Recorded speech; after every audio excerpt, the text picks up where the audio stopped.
আসসালামু আলাইকুম। আপনারা যারা ইউরোপে আছেন, উমরা করার পরিকল্পনা করছেন, এখানে একটি সহজ ধাপে ধাপে নির্দেশিকা দেওয়া হলো। যেহেতু ইউরোপের রেসিডেন্ট কার্ড আছে, তাই কাগজপত্রের কথা চিন্তা না করে ইবাদতে মন দিতে পারেন। প্রথম ধাপ, আপনার তারিখ ঠিক করুন।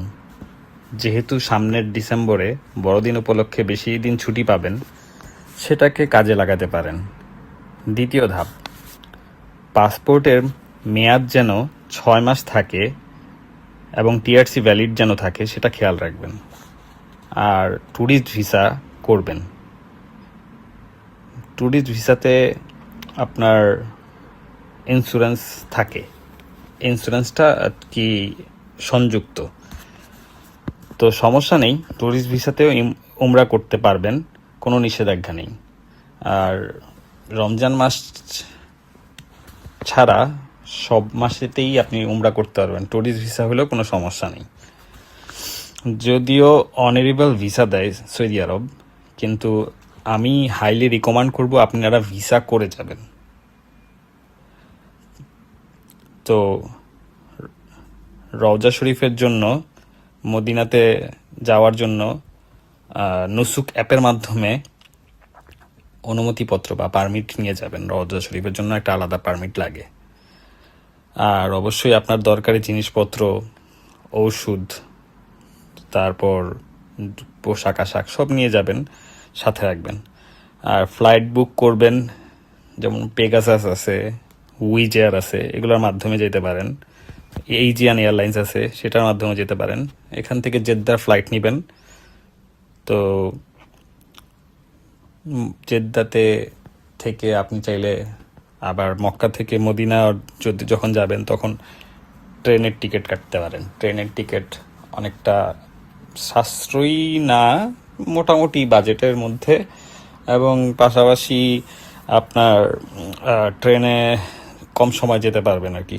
আর ট্রেনে যদি যেতে চান, তার টিকিটটা অনলাইনে বুকিং করবেন। সপ্তম ধাপ হচ্ছে হোটেল বুকিং করা। আপনারা চাইলে booking.com-এ হোটেল বুক করতে পারেন, বা আমাদের অনেক বাংলাদেশি ভাই আছে ওখানে কাজ করে, যারা আমাদের সবসময় কিছু না কিছু ডিসকাউন্ট দিয়ে থাকে, তাদের হোটেলে উঠতে পারেন। তো এটা করতে পারেন, কেননা হারাম শরীফের কাছাকাছি বাঙালি হোটেল অনেক পাবেন, যেখানে আপনারা সাশ্রয়ী হোটেল খরচ হবে আর কি। আর মসজিদে নববীর পাশেও হোটেল পাবেন আশেপাশে। চেষ্টা করবেন কাছাকাছি, হারামের শরীফের কাছাকাছি হোটেল নেওয়া, যাতে করে আপনি প্রত্যেকটা ওয়াক্ত নামাজ হারাম শরীফে পড়তে পারেন, ইবাদতে মন দিতে পারেন, ইবাদতে মশগুল থাকতে পারেন। আবার যখন মসজিদ নববীর আশেপাশে নেবেন, তো সর্বশেষ চেষ্টা করবেন যে আশেপাশে হোটেলটা নিলে আপনার জন্য মানে সময়ও বাঁচবে, আবার হাঁটাহাঁটি করার শক্তিটাও কম লাগবে, কারণ ওইখানে যে যতটা সময় চেষ্টা করবেন ইবাদতে সময় দেওয়ার জন্য।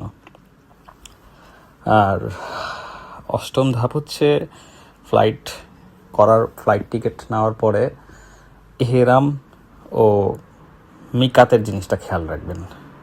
যেমন মিকাতের আগে ইহরাম পরাটা কিন্তু বাধ্যতামূলক।